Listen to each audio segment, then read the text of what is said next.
ఈ పెద్దావిడ మాటలు సత్యాలతో కూడిన మూటలు. సాధారణంగా పెద్దవారు ఆధ్యాత్మిక చింతనతో కాలక్షేపం చేస్తూ ఉంటారు.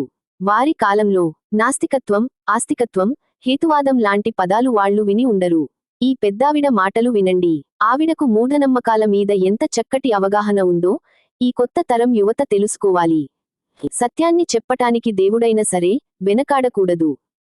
చిన్న మాట, రాత్రే పగలు గుళ్ళో పూజ చేస్తే దేవుడు అడిగింది ఇస్తాడు అని అనుకుంటే అక్కడ పూజ చేసే పూజారులు ఎప్పుడో ఈ ప్రపంచాన్ని శాసించేవారు.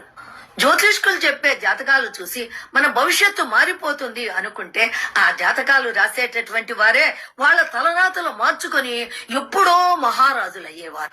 రంగురంగు రాళ్లున్న ఉంగరాలు పెట్టుకుంటే మన కష్టాలన్నీ తీరిపోతాయి అని అనుకుంటే ఆ ఉంగరాలు రాళ్లు అమ్మేవాళ్ళు వాళ్లే ఆ ఉంగరాలు పెట్టుకుని వాళ్ళ కష్టాలన్నీ తీర్చుకునేవారు, మహారాజులుగా వెలుగొందేవారు.